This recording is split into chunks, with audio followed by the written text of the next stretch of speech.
Good evening. Welcome to WSBI, your resource for success podcast program, where you get to meet inspiring women-owned businesses from across the country.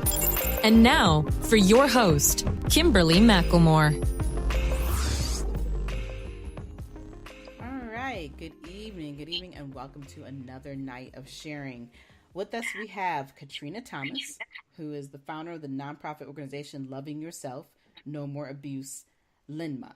Welcome, Katrina. Thank you. Good evening. Well, I am really excited about having you on. I know we talked a little bit prior, but now let's kind of get into the nitty-gritty of the interview. First thing, what I would like you to do is just tell the listeners a little bit about yourself. A little bit about me. My name is Katrina Thomas. I am originally from Washington, D.C. I am 50 years old. I am a woman of many traits. I am a nurse. I also have this organization that I started. I am just a godly woman who's about being different and bringing a change. So that is basically me. And I definitely want people to know and hear my voice and know that I'm out here doing something positive. So that's what Katrina's about. All right. I'm about helping. Well, I can definitely tell, and with the organization, I cannot wait to hear more about what Loving Yourself is about, and I'm sure the listeners are excited to hear too, and I'm glad to know that you are from this area. I'm right here in Alexandria, Virginia myself, not originally from here, but I've been here for about 14 years, and we're both around the same age. Actually, I got a couple more years right above you. Oh, that's okay. That's okay. Look, I cried because I was turning 50, but I'm good. Yeah, I finally got over that hump, and then I'm like, gosh, I'm going to be 52 here pretty soon. Oh, my goodness. I'm like, oh, that's just too much. I would have been perfectly staying at the 50, right? Exactly. I said God gets all the glory because some people don't even make it to 50, so I have to say I'm grateful. Amen. Exactly. All righty. So let's dive into a little bit about what really inspired you to do your organization. I guess first give me some background about the organization, and then talk to me, kind of blended in of what really got you into this and why you're doing what you're doing. Okay, the background of Loving Yourself, No More Abuse is that this is an organization that exists of three main people, but I am the founder and the CEO. And the thing is that I really wanted to start something for women, but as I realized it from a child to now, I was in an abusive relationship for years and didn't really even realize it, starting from a child to adult. Mm-hmm. So the thing is that I had to dive and look and search within myself to say, what is it that I wanted to do to really come out here and to show people that you can make a difference out here and you can change your life to make it something positive and show others how to be successful at this and also to become a survivor. So this grinding that I'm doing really started with myself. Mm-hmm. And it brought me to the conclusion of saying, I got to do this and help other people as well, because this is something very serious. It's across the world. And, I want to be an example to others in a positive way. So I really had to sit down and soul search myself and find myself and love myself. And also with me finding God in my life through that situation is what brought us to Loving Yourself, No More Abuse as well. Mm-hmm. Yeah, well, I'm sitting up here listening to your story about why you're doing what you're doing and the understanding about abuse. And, we're kindred spirits here because I'm currently doing a actual book tour from my book, because I'm an author on domestic abuse. And this is a true story and a memoir on my situation that I was in almost 7 years ago, and right here in this local area. And so, when I listen to what you're saying, I try to talk to everybody too, and with the book tours that I'm doing, and talking to people around the cities, different cities we're hitting, and making people understand that my thing is I don't want people to continue to look at me as just a survivor. I want people to look at, and I think the key is that people, we get labeled for everything. And I understand, it's a part of the statistics. It's a part of what the reputation of, well, here's the awareness, for the month of October. But like you were saying, that the big thing is for me, and I think with the path that you're going is that, this has to be talked about every single day. And abuse does not just start with the hand of the fist. It's a much bigger picture than that.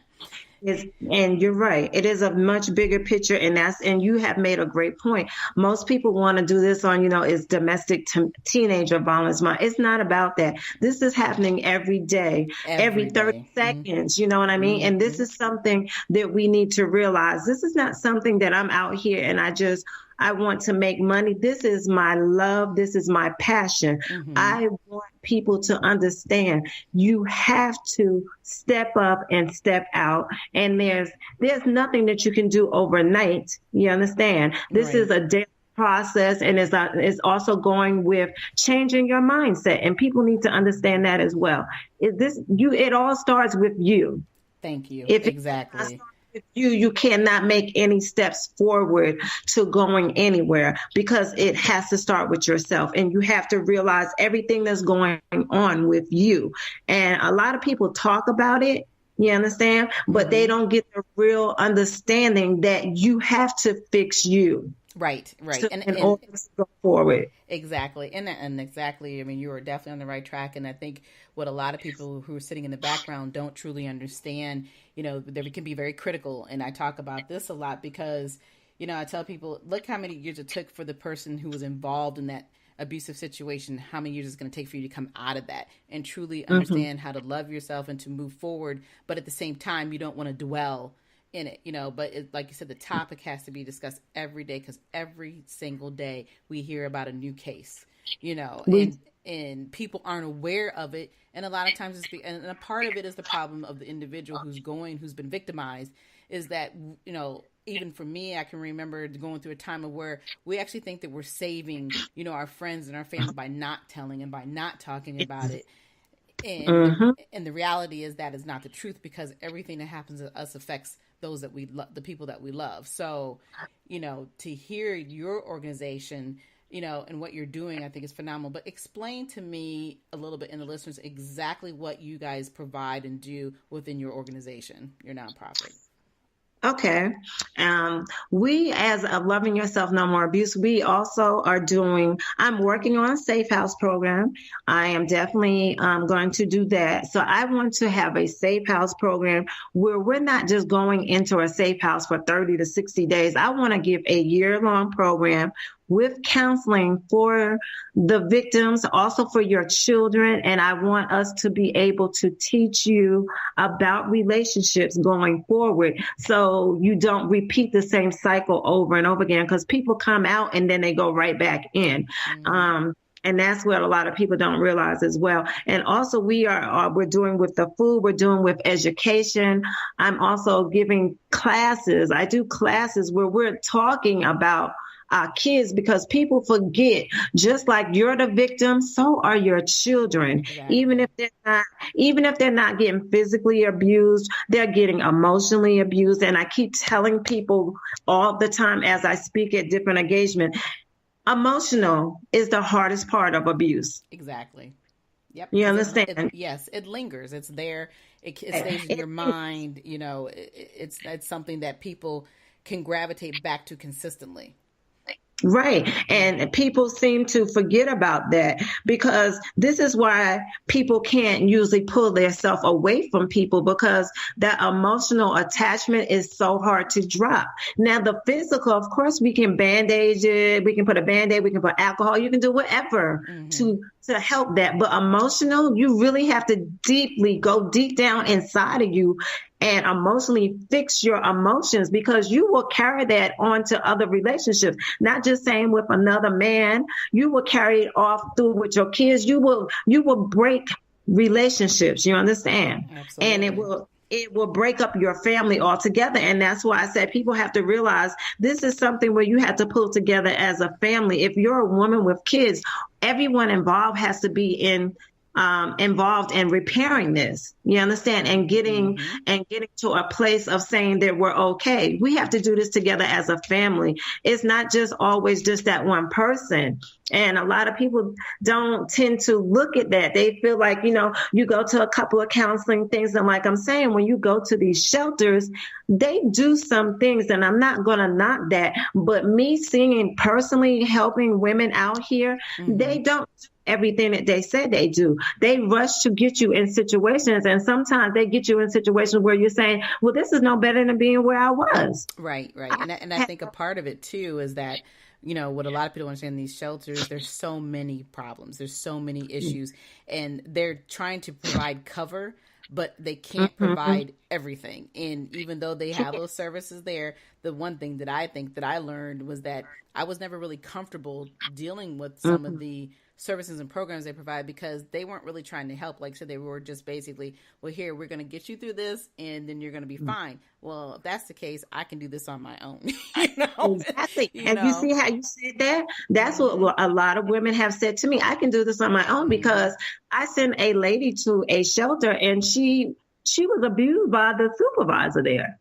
Yeah, see, and I refused to go to the shelters. I'm like, I'm not leaving my home to go through this process. I didn't either. Yeah, and I think, and of course, a lot of it too, everybody's situations who've dealt with domestic abuse is very different. So, my situation was different, yours is different. So we had our different reasonings of why we did what we did. But at the same token, it was about comfort for me and knowing that I could trust the people that I was able to deal with, and I didn't feel that I could do that at that point. But I'm definitely hearing what you're saying. But I think for me, my self-help and understanding of what I was going through, like you said, you have to love yourself. You have to understand who you are and why these things happen. Yes. But me being an author and writing my book helps me to see and realize from point A, B, C to D, all up to the day of, and even afterwards, because a lot of the abuse, like you said, it starts as more of an emotional side before it gets to that physical side. But a lot of the issues that happened with me happened after we broke up. So, you're, when you think you're still getting away and you're on your own and you think that things are good, there was still that residual effect. You're right. And that's true. And, a lot of people, as you said, they're still suffering. So it's before and after. You have a lot of things you have to deal with, and you have to be that strong person to want to build yourself back up and understand what you went through. A lot of people don't really see the road ahead to say, well, guess what? I'm going to have to really bear down, and I'm going to have to do this. This is not something that I can just look at and think I'm going to move forward without dealing with this situation over here or this situation over there. A lot just happens where some people just rush and they think it's going to happen overnight. And that's why you end up, I have a lot of people even say, well, why do you go back? You go back because you have no stability. You have no kind of foundation. Like I said, you have to build up your foundation. If you don't build your foundation, it's going to stay falling down because you're not building it up. It's not something easy. It bothers me because people think it's so easy, and it's more. I taught this, trust me, Kimberly, but I know what I've been through, and I know it was a hard task for me. And me, myself, it was physical, mental, verbal, emotional, financial, everything sexual. And I had many things to deal with, but I had to deal with on a daily basis of saying, Katrina, you can get back to being who you was at one time, and you can start to love yourself again. Exactly. But as you're loving yourself, you also have to incorporate with putting God back into your life, and you have to learn to accept him in the ways that he wants you to live as well. See, and if you just jump out and you come out of that abusive relationship and try to go forward by going into another relationship, because people use other people to try to cover up what they're going through. Right. And they use it as a part of what they think is what's healing them, and not realizing that one little thing. I'm sorry. I said, you're right. Correct. Right. And the other thing that I find that, what they'll do is they'll go back thinking, like I said, that's their hero. They think they're healing them. But the first time they say something or do something wrong, all it does is it triggers everything that you've been through because you have never really dealt with the situation. Right, because you within never deal yourself. with it. You just Hmm. right, you just push it aside and you try to get something to cover it up, but you can't cover up something that's never been healed. Right. You know, Absolutely. so Absolutely. that's what people need to, and I think that's what a lot of women need to realize. You can't bandage anything that has not been healed. That wound is going to stay open until it is fully taken care of. Right. Right. And if you do that, then you will be successful in your but building up your self-esteem again and building up just you, period. Hmm. You understand? And you have to learn that you don't have to lean on that person and think that you can't make it without them. Right. We can make it on our own, but it's what you make of yourself and what you think of yourself. Absolutely. Yeah, absolutely. You hit the head on the nail there. And that's important to understand. And but like I said, it's a process that, when you've been a victim for so long, you've been abused, it takes time. And that's why I try to make people understand that whatever amount of years or time, I wouldn't care if it was a day, when you've been victimized by someone else's hand, by someone else's voice in a negative way, it takes time to get through that process and understand, how did I get here? So if to rush them back out here in the world and think that everything is going to be perfect, there's no such thing. There It is definitely a such thing. process. It's a definite process. Yeah, absolutely. But I want to ask you some other questions. Talk about, with your organization, talk about some of the challenges that you have faced trying to put this organization together and getting people to rally and understand your purpose. Oh, okay. Now that was a challenge for me. I started this group going on 2 years now. Well, it's almost 2 years. And again, I was challenged by other people because I'm new and hey, this young lady just came out of nowhere and she's just doing this. And there was a lot of other organizations that were out here, and I chose my format to start on Facebook. And of course, I was always challenged, well, what kind of survivor are you? And, how do we know this is true? You can't judge anybody. But I think what I learned and what I battled with like the first year was that a lot of people judged me and they questioned me on my ability to do things. And I think we go by numbers, and I don't think it's that you should go by numbers because numbers is just numbers, but facts and truth outweigh numbers any day. And I think people forget about that. And I was challenged a lot by other people from bigger organizations who really felt like I was a little organization. I didn't have that many followers. And I was like, well, okay, God gave me this vision and I'm not going to let it go because people think that I'm not real or I don't have 5,000 followers or 5,000 people in a group. But God don't never say that you should have a certain amount of people for anyone to believe in you or to trust in your story or your vision. Your vision is something that God put on you, and he put it on you for a reason. I feel like if I made it this far, I know God opened this door because he knows I have a story, and my story is not fiction. It's real. And it is something that's so touching that when you hear it, you will be like, wow, she can do it. I can do it. It's not about trying to be better than anybody. It's not trying to have more of this and that. It's not about that. I want to focus on helping people in abusive relationship. And I'm not just talking about women. I deal with elderly abuse. I deal with children. I deal with men as well. You understand? I don't want my organization to be based on one type of person. You understand? Exactly. Right, because I think a lot of people focus on women, but there are men out here that get abused. And if we do not start opening up our circle and saying abuse is in everything.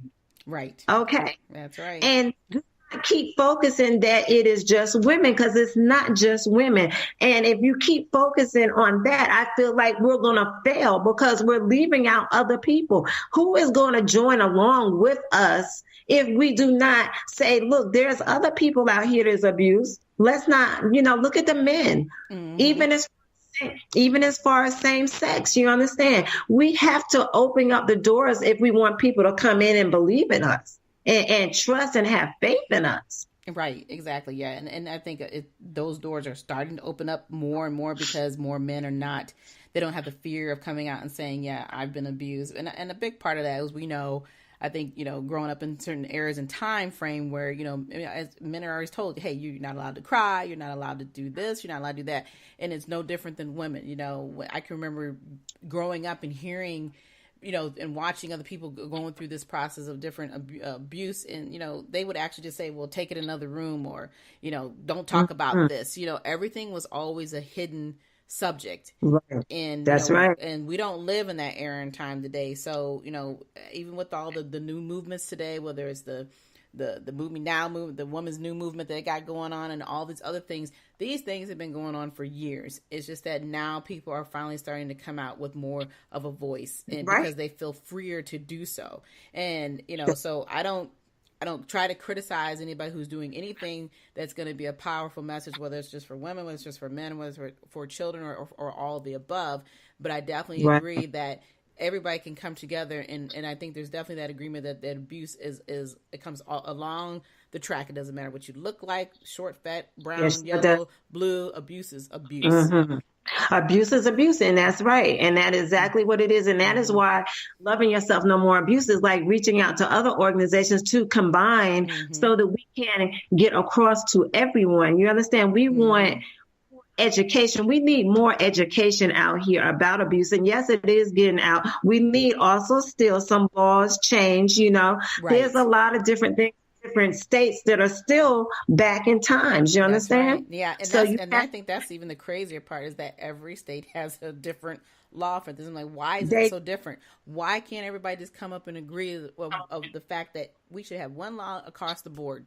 It is what it is. I mean, for many years, just the thought process of how many years it's taken just for women to even be recognized that they're even being abused. Yes. And then, and to know that all these other things are still going on, and like you said, people have the fear of coming out, but now that they are coming out, all the stuff has to be relooked at. But we should not, and each state should not have to have their own process, because it's such a huge, big picture.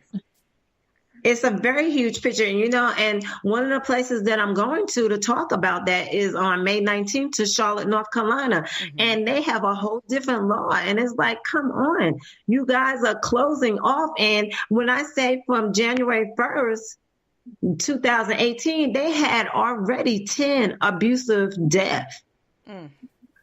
And I think that's really sad when you know that you have this and the police are just not doing anything. They're not doing anything as the lawmakers down there to try to make any changes or anything. Right. So I'm on my way to Charlotte, North Carolina, May 19th to talk about that. We're having a luncheon about that. So I am taking Loving Yourself No More Abuse on the road, because there's so many people that need to hear this stuff, and we need to get into these places and let these people know we need some laws changed. It needs to be the same. We need to have our victims feel some kind of relief. You understand? Instead of us always feeling like we're in bondage. You understand? Exactly. In bondage, and we're still feeling like, oh my God, well, I can't do nothing. If I call the law, all they're going to do is tell him to get out tonight and he'll be back tomorrow. And not even that, we're still filling up a lot of hospitals and graves. It has to be into this somewhere.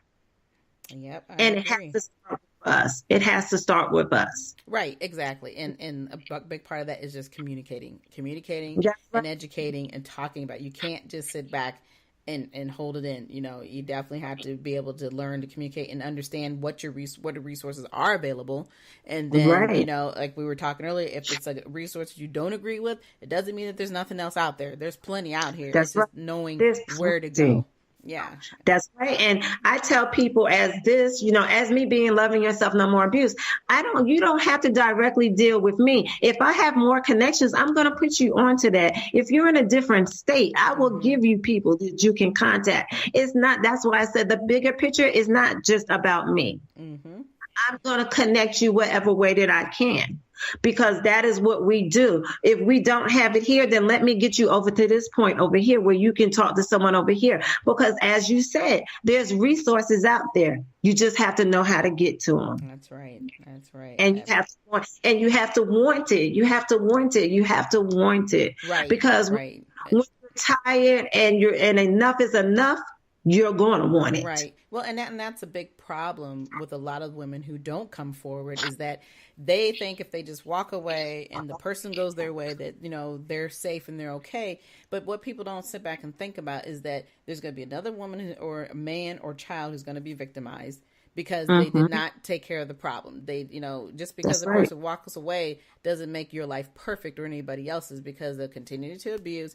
But then at the same token, you know, you can't, if nobody knows what the problem is, they can't help you and cannot get that person put behind bars, you know, or whatever the process is that they need to do to get that person off the street, per se.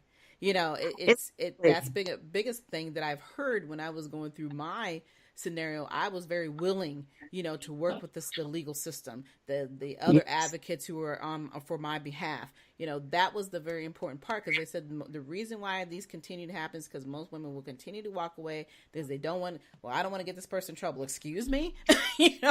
Right. And this person's been damaging you, right, and you're ready just to walk away. Just because you walk away don't mean that he's not going to abuse the next woman, and he might even kill somebody. You understand? Exactly. And that's the key. It normally 90% of the time they go right back out and do it again. You know. Exactly. They go right back out. And you know what I tell people when they come to any of my events? I tell them, you know, your abuser will be the most kindest and the most sweet talking person. Yeah, that's what a con artist. They're such a con artist. They can talk you and just make you believe anything. And I said, then once you get in there, you're trapped. I said, but you know what? I said, I'm trying to teach people now. We used to, back in the days when we were younger, we used to learn to date. So as we go to college or school, right, we learn to study so we can get that best grade. So you know what I tell them? What we need to get back to is studying people, keeping your eyes open for the signs. Exactly, because 90% of the time the signs are already there. We just have a tendency to ignore them, but they're there.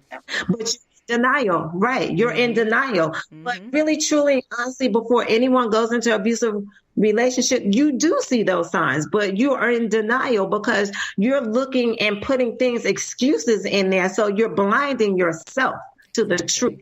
Yep, that's right. Absolutely. Okay, so I'm going to have a couple more questions before we close this out. But what I want to talk about too is that, to kind of get back to a little bit of the business side.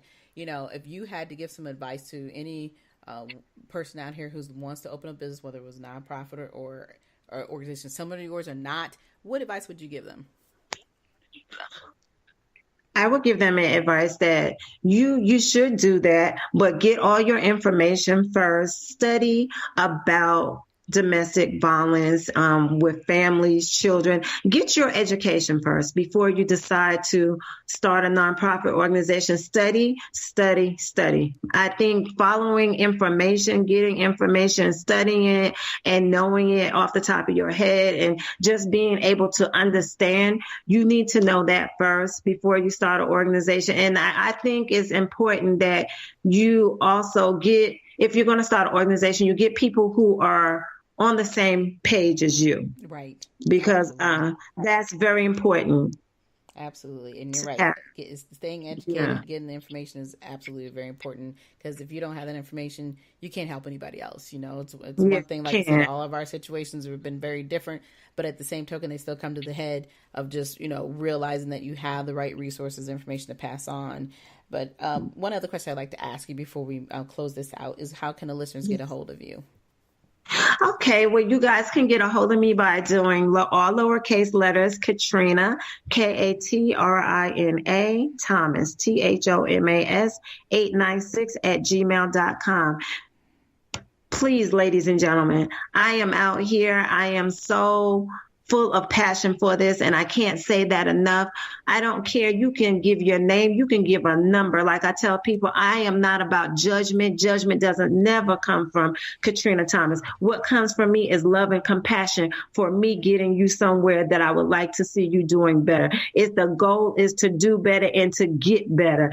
To shatter the silence is what I want to do. So when you guys hit that email, I will always respond back, and I will always give you an answer. If I cannot help, like I said, I'm always willing to find and locate where you can go to get that help. There's never any no for me. There's always I can. I say I can't is a bondage word, and I mean it from the soul. I can means freedom. Amen. All right.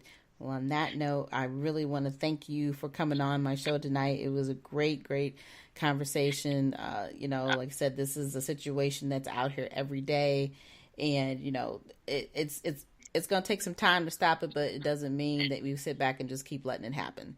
So, like I said, I appreciate you for coming on, and for everyone, it's my pleasure. And for everyone else, like I said, we are on iHeartRadio. Tune in every Thursday evening at 7:00, and we will talk to you all soon. So enjoy the rest of your evening. Thank you, Kimberly. Thank you, and God bless you. Thank you again so much. You're welcome. Take care. You too. Good night, everyone. We will be back next Thursday evening at 7 p.m. Follow us on Spreaker, www.spreaker.com/user/WSBI. View our new WSBI website anytime at www.wsbillc.com and on Facebook, Twitter, YouTube, LinkedIn, and Instagram.